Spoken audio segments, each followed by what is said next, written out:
against, but you go up against Feathervin, you're not going to reliably snowball off of him. But as we get into Champions Select, we'll see what he brings to the Rift. First ban going to be Poppy, seen it in top lane, seen it in jungle, seen it in support, sort of last game. So that's going to be taken away alongside GP, Alistair, and Tam Kench. And I wonder if Kalista will finally be open. It was banned the last 2 games. It is not. Because now G2 says, you know what? We do not want to risk you get first rotation Kalista. So obviously, they don't want to first pick the Kalista itself because there are all of these super top picks they want to get. And then Fnatic will just take Kalista in the first rotation. And that's what G2 wants to avoid. With the last ban coming in, Lulu could easily be one. But I don't think you need to ban Lulu against G2. Because I think if Perks plays Lulu, that's good for you. And if Kikis picks Lulu, he's not on the tank top lane and he doesn't look that comfortable. So I like what Fnatic is doing. Sure, he's not on a carry and that will maybe hamstring the lineup. Shen was the final ban. This is still 6-1. We don't have the rework Shen. Played that this morning. Actually pretty good. But first pick will be Corki. Flex comes out, instantly logged in, waiting for Fnatic's picks. Yeah, so again, G2 didn't want Kalista to go over on the side of Fnatic, but then first picking the other AD carry, the 2 top tier AD carries, Corki and Kalista at the moment. I still want to see Corki mid lane. We haven't seen it in Europe. It is so good. Thing is, when Kalista gets banned away, the value of Corki AD carry just goes up and up. But Fnatic can be so happy with the start to this pick and ban phase. You leave Lulu open, you don't jump into that trap. You take away a tank as well from Kikis, and you get Lissandra as a flex pick in your first rotation. Always fantastic. Yeah, and you get Graves, which is another bonus. Pick, and Graves are just fantastic right now. Love watching some Graves with that Thunderlords, and waiting for the next 2 pickups from Gamers 2. Looks like they're thinking about going for their bot lane here, and if they do lock in the Lucian, who is another one down from Kalista in terms of top AD carries, that would mean a mid lane Corki. But it's way too early to show it for G2. There's no reason to pick it right now, unless you're afraid of Reckless taking that Lucian. But now you're already showing, basically you're showing your bottom lane and you're showing your mid lane. And Fnatic has already picked a champion who's very good at engaging onto these AD carries. Fnatic can now basically say, okay, we know what they're building, double AD carry composition. We need something that can dive that back line because they're going to be so squishy. There's no split pushing component for G2 at all, so it's going to be grouping. They might have one guy up top lane, but Kikis again has mainly played tanks, so that's what you're expecting. So Fnatic can also just say, let's draft a super... Either we draft a 1-3-1 split push comp with double TP from potentially Lissandra, and we just always push down side lanes and the AD carries can never group. Or we just draft a massive teamfight comp with a lot of hard engage, and we just smack down the AD carries. And they could already do either with the flexibility you have from Lissandra and Graves. It just seems weird picking double AD into Lissandra, who one of her greatest strengths is buying time by jumping in, popping her ultimate. The AD carry can't push forwards into her. And then you just don't do anything for like 2.5 seconds. I like almost everything Lissandra offers against double AD carry, as you just mentioned, because she's also a fine split pusher. You can run teleport on her, you can put her in a side lane, and she can fast push these waves very effectively. Has great TP flanks against AD carries. And because Braum has come in as well for G2, there's no hard disengage. I would have expected then maybe a Morgana or Janna to kind of stop this engage from Lissandra from taking down an AD carry, but Braum doesn't really offer that. He has a massive zone he can give you. He has great ability to single out a target, but he doesn't offer hard disengage. Or if they ask them to all group up in a bottleneck so he can ult them all at the same time, that would work. But yes, in open ground in like mid lane, for example, that's not going to work out. Ezreal was picked up with the Trundle, so probably going to see that AD carry. Have seen mid lane Ezreal as well. It's a tough comp for G2 to play. Like there's zero front line. You have a 1-4 setup with Fiora as the split pusher, and you want to then group Corki, Lucian, Nidalee together to siege. But Fnatic can obviously see that. They should just pick some... If they want to put Lissandra top, you just pick wave clear here. You can easily take Lissandra into Fiora, and as long as your jungler is nearby and you don't obviously fall super far behind to an enemy jungle gank, and Fiora will then outscale and snowball out of control, that lane is very even in the start. And Lissandra can honestly just push it, and then you can take a wave clear mid. Or, potentially, you can go for like an Olaf if you want to go crazy and you want to like try and fight their Fiora early on, but I don't think that's necessary for Fnatic, and we talked about the hard engage. What's better against multiple AD carries? A Malphite. Malphite, boys. And the Nidalee lock-in as well. We saw it once before. I believe it was from Gileas. And hate Nidalee. It was not excellent. And we'll just have to see how it works. Like, I just don't think it's as strong as the top-tier junglers right now. No, and I think Nidalee is just so tunneled on like one or two things she does okay. Apart from that, she's bad at everything else. Yeah. She can't tank anything. Like, her ganks requires you to have CC in lane to kind of set her up for the gank. She's super strong if she gets to one-on-one you, you know, in the early game. And then she can group and start sieging with long-range spears, but you often don't get enough gold to get enough AP to make those spears really, like, really strong. So her value out of sight of the early game, like the first 15 minutes, just like drops big time.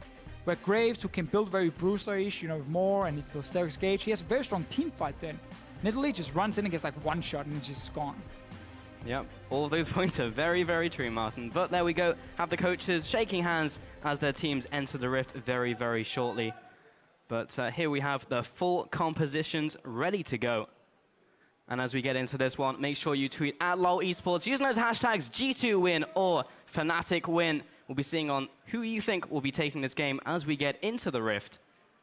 But not too long now before we get into this. Just waiting it out. Just slow. Waiting for opportunity. Here we go. Getting into game. G2 versus Fnatic. Getting into Summer's Rift. A lot of Fnatic fans in the crowd today.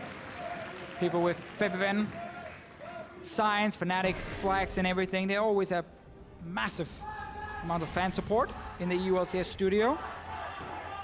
Yep. Case in point. Some are even heralding Gamsu as the new Huni. After his first performance on Olaf, not too far wrong either. I mean, he had a great start. Yeah. But then we haven't really seen Gamsu There's still time. do that much. But now he's on Malphite. So. Yeah. So Malphite is not a Huni champion. That is for sure. Unless he's like full AP Malphite and he will surprise us. Who knows? Or the Iceborne Gauntlet build, which is fantastic. I think that is fantastic. And I think it's good. I think so too. In this setup as well. You get early armor, cooldown reduction against the Fiora. Obviously, Fiora will do really well in lane against Malphite. She's always done well against him because she has the true damage. She has to sustain. And then later on in the game, Malphite can't really touch her. But you're not looking to 1v1 Fiora. You're looking to TP in, look at 280 carries, and say goodbye. Hopefully because you hit the ulti, not because you miss it. Yes, of course. Well, Spirit going into the bottom side of his jungle with Gamsu and looking for the lane swap-ups that are already set up for the double jungle. Has this been read out, though? It looks like it, as Kickers has gone down. It's so often when we see these very obvious lane swaps, and there's no invade coming because it's also harder to invade now where minions are spawning at 130. So once you commit to one side, you have to like instantly move back to the other side to then do a camp if you want to then mind game them. Oftentimes though, you just end up on that side anyway and the team can swap around. So Fnatic will get, or well, G2 will get 2v2 lanes, which is what they want, because let's highlight this again. G2's composition wants to basically win this game in 25 minutes. You have Nidalee, you have double AD carry, so late game team fights for you are so difficult against double engage, against blue build Israel, against even the pillar from Trundle, which can be super annoying for these AD carries when they're trying to like position properly. Only Fiora is the late game insurance for G2, and that's not enough. So getting standard lanes is very good for them, very important, and this is where Fnatic has struggled as well. They always fall behind in standard lanes, because also they pick weaker matchups, like Ezreal into Lucian. That's super unfair. What do you think about Trundle picking up Strength for the Ages? Because we're seeing more and more supports do that, specifically the Relic Shield support, so you actually do get those income of cannon minions. But is it as strong as going for Bond of Stone, which Hybrid's gone for? I mean, I guess it honestly depends a lot on the support itself. In like, does he want more base HP? Because he also thinks he can drag the game to late game and get it fully stacked out, which is what Fnatic is aiming for. And also the percent damage he would absorb in this case. Because he's obviously a support, against so much damage for G2, I probably would have valued getting Bond of Stone. But Noxiac trying out something new, and if he's able to stack it up, it's going to give him a lot of value later on. Could be very strong. And wards come out. That's pretty much all that we're seeing here. Perks in the mid lane on that Corki, though, that you wanted to see, Martin. Yes. I think Corki right now has very good matchups in the mid lane where if he can't kill them, at least he can push them into the tower. Thunderlords really benefit him so much because it's so easy to proc it in these early trades with Gatling Gun as well. And you're basically looking to just chip away in mid tower. Over and over, you're very safe with your Valk to escape ganks. And we know that G2 is going to play out this laning phase. And then around 15-16 minutes, they're looking to start grouping up and just start poking down. Play around blue buff on the Corki. Get him to level 11, give him a Trinity Force, let him be that big carry for your team here in the start of the game. We might actually see some package plays as well, because one thing Nidalee does have is some early game damage. Her spears got buffed in recent patches as well. Maybe the damage isn't comparable to Graves hitting him in the face with end of the line, but they might still be able to make plays with the package, because sometimes it just expires and you just have to use the clear a minion wave. Yeah, and this is another thing that's going to be super tricky for G2. Graves is the only jungler who offers wave clear. Fnatic took him in first rotation, obviously, as we see so often. And that's going to be so key, because what normally could have happened was that Fnatic would try and put the double teleport in side lanes, and then Ezreal would sit mid with no wave clear or an Iceborne Gauntlet cross. Obviously not enough for him, but now Graves can assist him. Into the line on the wave, kill it very quickly. That does stop quite a lot of the push from G2. I want to see how Fnatic wants to use it later on. Yeah, Fnatic definitely have the tools to deal with what G2 have. As you mentioned in Champion Select, it's a very hard composition to play. Super difficult. One mistake, one big mistake in the early game, and honestly, you might have lost the game already. You cannot afford to fall behind if you're G2 in this case. Well, this is a potential play that could get them ahead or put them behind if Trick decides to go into the top lane and gank. They're both full HP though, so fairly unlikely we're going to see a dive. But they did take away the Krugs as he heads back into his jungle. Kick is in the bot lane though with Gamsu. It's a Fiora Malphite matchup, so there's a lot of farming and there's a lot of hitting Malphite and him saying, okay, I'm just going to hit this minion now. The first time we see Kick is on a carry champion. He played Lulu and he played tanks. Tahm Kench, basically. He is the guy we're looking at. We're saying, like, we praise G2 for having very strong individual players. Kikis is probably the odd man out. We're like, not 100% sold on his ability as a top laner yet. Spirit might get a good gank on Perkz here, though. Ruh-roh. Oh, jumps over the wall, looking for the lineup for the Q, but Perkz will flash away and respond with a decent amount of damage with a fast bomb onto Featherman and Spirit as they back away. She does some early pressure on mid. Fnatic is not really under that much pressure in all the lanes. Ezreal will always fall slightly behind, but Ezreal is one of these champions who can always just kind of survive. You can always farm with Q from range. He's very safe. But it does mean that G2 will have the chance to constantly push in both mid and top lane. Should prompt Trick to walk into the enemy topside jungle and kind of take over that one and try and look for Spirit. But then you can debate. Nidalee's spear into her combo compared to Graves' end of the line into a wall. What does the most damage? End of the line. I would probably say end of the line. So unless Trick can like legit surprise Spirit, jump him without getting end of the line proc twice on him, I don't think he's able to take that 1v1 too easily. But this helps because now you're also fighting out in the river. Yeah. And then you line yourself up for it. Kickers will jump forwards and challenge him to a grand challenge, but Perkz is there as well and collects the first blood. Over to Corki in the mid lane. So mid lane is even at the moment. Bot lane is pushed in for G2. Why was Spirit on his own in the enemy jungle? That is such a greedy play to make. Yes, he wanted the deep wards, but that's not even the side you're looking to play around at the moment if you're Fnatic. That was very greedy, and he just get punished in exactly what G2 wants. And Gamsu now, well, he's gonna kill Kikis. He's just gonna kill him. Okay then. Did he already use Riposte? Because all of that was based around being able to use the Riposte to block the ultimate and preempting it, but even after the ultimate was used, he didn't use it afterwards anyway for the slow. There's a big question mark on Kikis playing a carry and how he would perform. Definitely not a great start, giving up a solo kill to Gamsu. Man, Noxiac does not want Emperor to go back. 2 pillars, 2 stop recalls, worth the 4 tower shots he took. But he got that cannon minion for strength. Yes, it did. Stacking it up.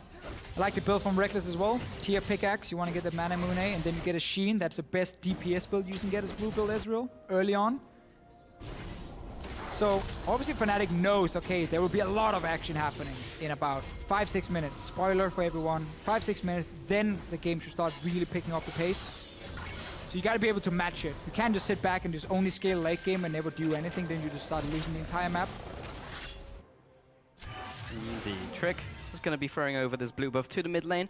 Currently ahead of Featherbin, plus having the extra first kill was very helpful. Went for the Sheen first as well. Makes it very difficult to trade against the Corki because he just does more damage than you. And going towards Phage as well. First item Triforce, very, very common. Featherbin looking for a potential invade or gank into the top lane. Has he been spotted? Well, he must have been spotted now. So, seen by a little Spirit and a ward, but Kikis has no flash, so even if he sees them, he might not be able to do a whole lot. Then it's up to G2 to make a play on the other side of the map. Trick is down here on the bottom side, but they have to just try and rush down the bottom in case anything happens.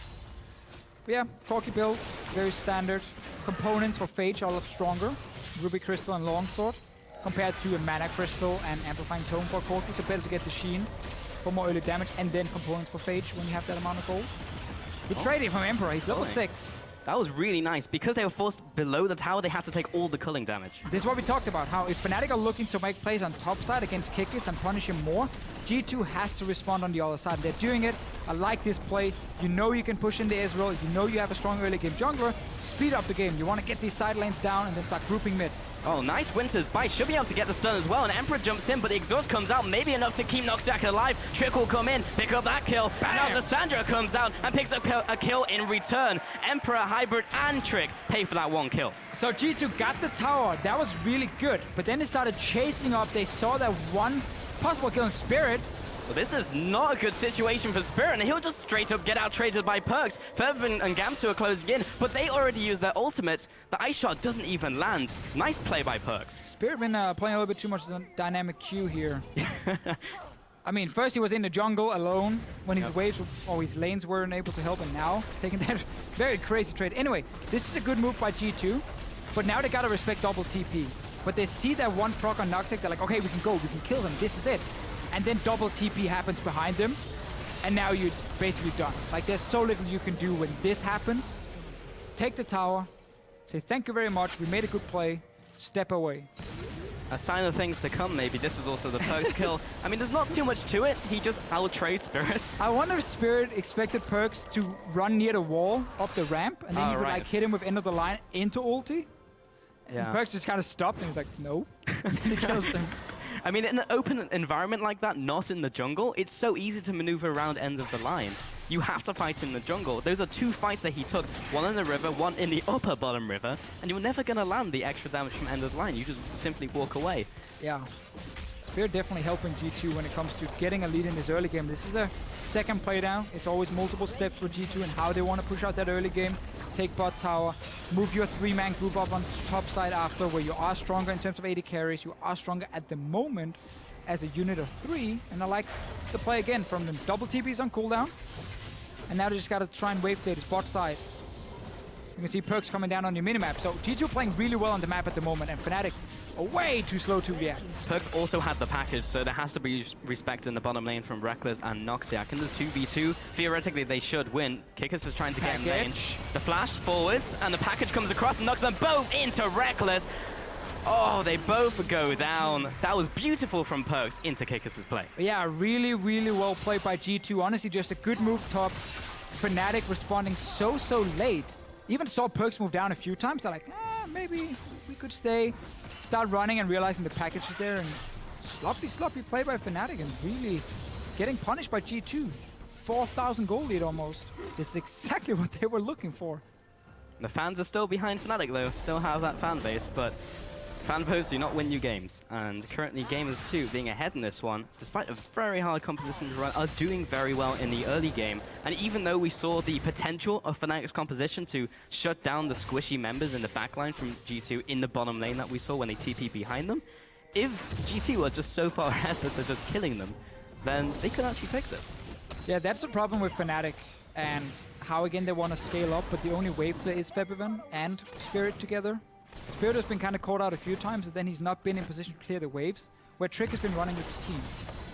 Every time Spirit was there grouping on a tower, Spirit should have been there as well, or Spirit should have mirrored the play with obviously his support and his AD carry, but that play on the bottom lane was just Reckless and Spirit alone. Noxiac wasn't even nearby.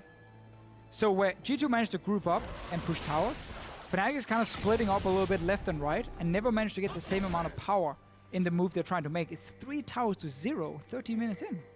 Quite weird. We're starting to hit damage spikes though. Mid lane finally just picked up the Triforce with the Essence from the bot lane. Very common for the Spellcaster AD carries, the Spell Weavers. Top lane, Kikis has gone for the Titanic Hydra. Very nice as a pickup since you can fill your build out, and then when you feel like you have enough tanky stats, you just swap over to the Hydra. And you deal more damage. Obviously offers you a little more fast pushing potential. Now that Tiamat doesn't proc on, although the Hydra doesn't proc on everything. This is not good for Spirit, and he's completely poked away as a jungler as Dragon is up. Just realized I called both things for Hydra. The damage component doesn't now proc on everything. Titanic Hydra does proc on everything and help you push out. I knew what the you wave. meant, so I had to think about it for a second. I just always call it Hydra. Anyway, G2 once again are getting to do exactly what they want with their composition. You got Power Spike on Corki, Trinity Force Sorcerer's Boots. You're gonna get level 11 for him with his rank 2 ulti. And now you're just looking to group. You're honestly just looking to have Trick, play around perks, rotate Emperor in once he pushes out his lane down bot lane, move him into mid lane. Constant chip away and tower, chip away and tower. You need pink wards though, behind you and next to you. Because you gotta spot that TP flank. You can see the pink ward here, near the mid lane bush. On top side, there's the same pink ward if you look at your minimap on the bottom side. So G2 is obviously investing everything towards mid lane, and they're trying to block every way possible for Fnatic to TP flank. Because that's the only way Fnatic can punish G2 at the moment. Yeah, but even if they get close to punishing them, the ultimates from both Lissandra and Malphite will one-shot the backline if they stack up. Yeah, we've already seen it once this game. And that's what G2 cannot afford. Because now you have the lead, now you have the tempo, you have to push. Don't overextend and then lose everything. So Emperor is apparently running 18-12-0, so not going with the mind game build that we were talking about earlier, but he is running mana regen on his glyphs. So still confusing to me. I just don't see it. Oh, it has so little value. The maths just doesn't add up. Now he also builds Essence Reaver, so like he has plenty of mana, and that little extra amount from his runes are gonna do absolutely nothing. He's your next to Q every 3 minutes.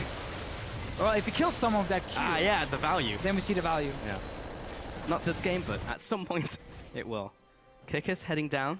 He'll be finding Gamsu. Or Gamsu will be finding Kikis more likely. And he'll head into the middle lane. However, Featherman split pushing the bottom lane. He will get this out of turret and has teleport. G2 has to all in for this one, but the problem is that allows Featherman also to TP in. There's sadly not a great ward for him. Rest of Fnatic is here to defend. And that will be forced off. It's good though, and Gamsu will have to block it, and into the line of the spear coming in from Trick will chunk him out of the fight as well. He's only gone for armor right now because he's been itemizing against Kickers, and now he's grouping. Nidalee is Shrekking him. And we talked about this, how Fnatic, in order to really play their comp and use double TP, it's Ezreal sitting mid. He doesn't have proper wave clear. Iceborne Gauntlet offers him a little bit of it, and yes, okay, if he has enough time, he can take it down, but they'll always give G2 some hits on tower. Spirit has to always be there first, and when the minion wave is building up, he used to use end of the line on it to clear out as much as possible in order for this double TP to work at the moment where G2 are so strong. But we've just seen Fnatic fall further and further behind. Trade tower for tower, but they lost mid tower now, so G2 are looking to go for next step. Sadly, when you play these squishy comps, poke composition, siege comps, the further in you get towards the enemy base, actually the more annoying it gets to play your comp. Because there's so many more ways now Fnatic can put wards behind you and then TP flank you. Mid lane is just 2 wards in the side pushes and then you're kind of safe. Step in further, you know, you need to have like pink near the Raptor, you need to have a pink up, you know, north of the Raptor, on the other side with near the Wolf Camp, like you need to have like 4 pink wards around you. And not even that might save you if there's just a ward in the lane just behind you. There's a stall out period for sure. We've seen it in Challenger as well when people have tried these siege compositions. And if you can get over that hump, you just win. However, that is the chance for the defending team to actually come back in with the aforementioned flanks you were talking about from Fnatic. So they're also taking the top side of the map. It just depends what G2 are going to take off of this. It looks like it's maybe bottom tower. Yeah, Fnatic is doing the same again. They're just trying to trade towers, honestly. Instead of trying to set up for a big team fight here, they're more than happy just taking top tower but lose tier 2 bot tower. That's where I prefer to see a team say, okay, we now traded outer turrets with each other, we've gained some gold.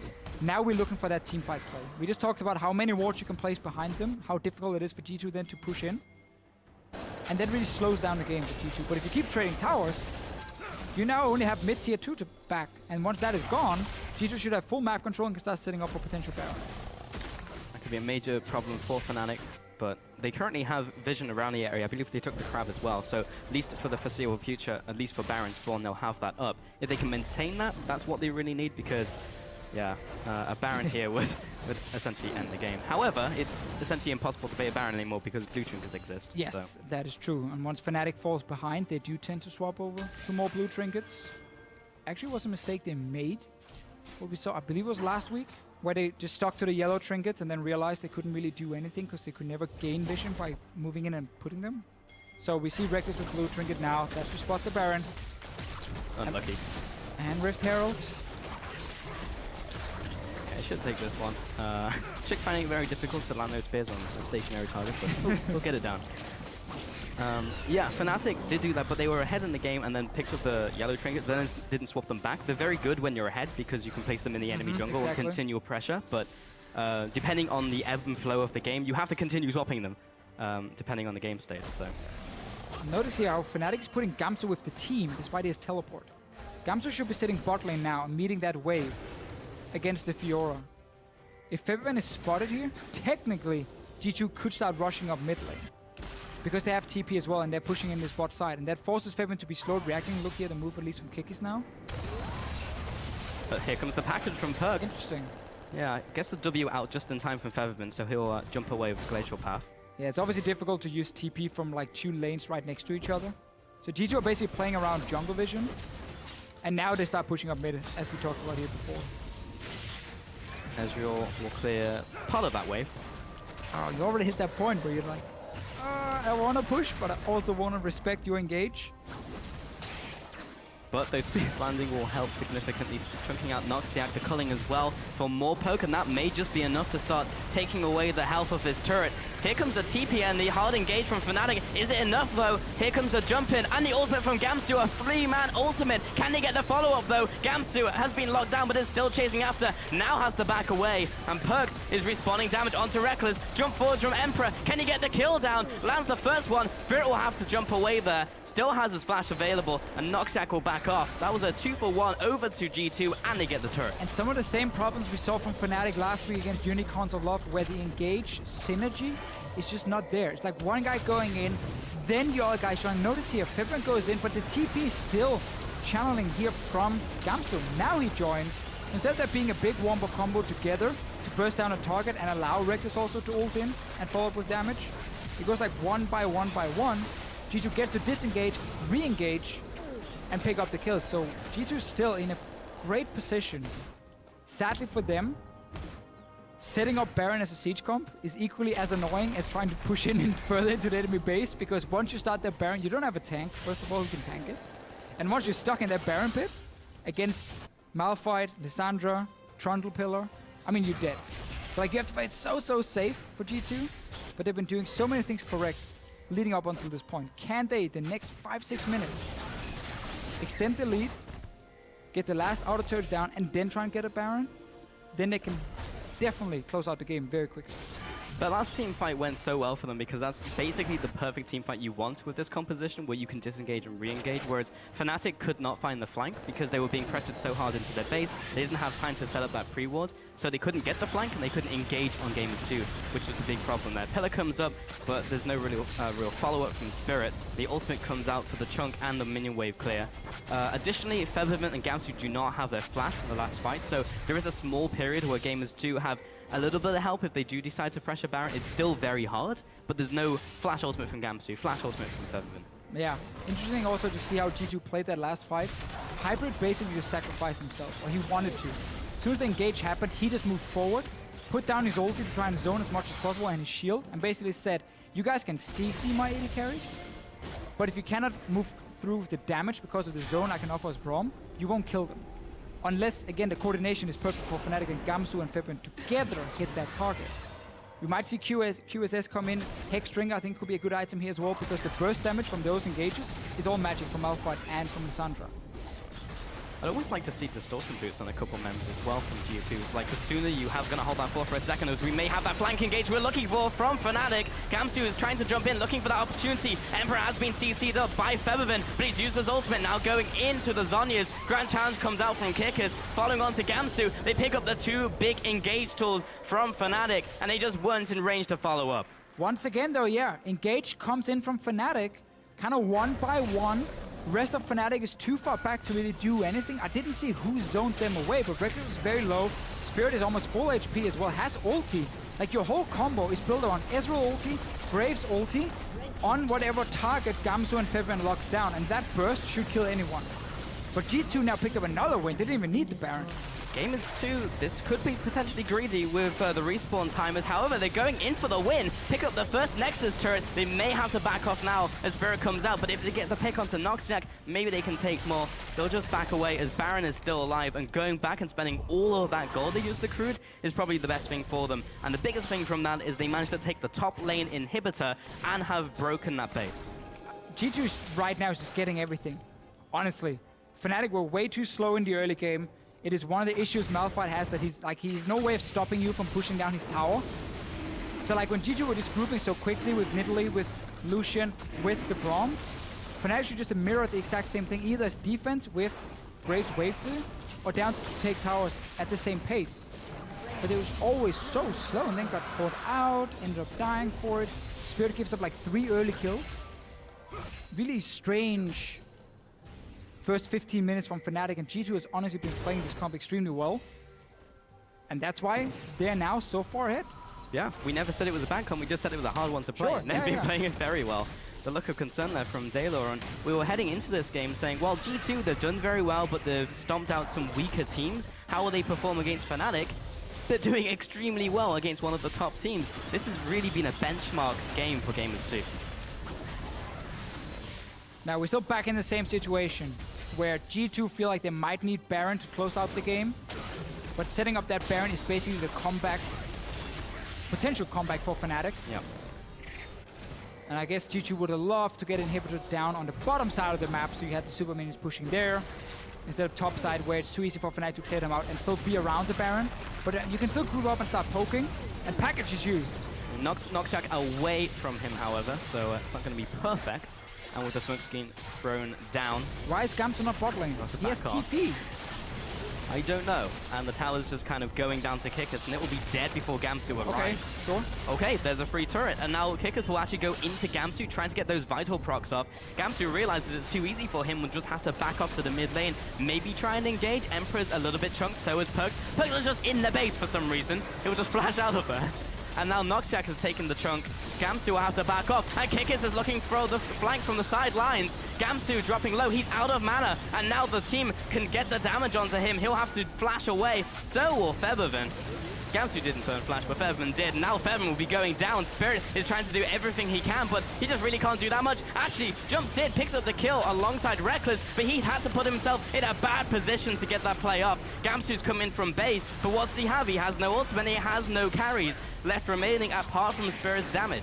And again, Fnatic are just so weirdly positioned on the map, just allowing G2 to constantly push in, poke again on mid tower, get a free bot lane tower.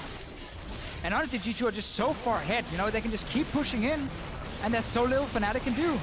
Well, they're poking away, and Gamsu's trying to tank some damage up for his tower. Now he gets CC'd in place by the Winter's Bite, into the concussive blows. The tower goes down, and all Fnatic are being shoved away, and Gamers 2 just close in on the Nexus, should be able to pick this one up, and Gamers 2 take the game over Fnatic.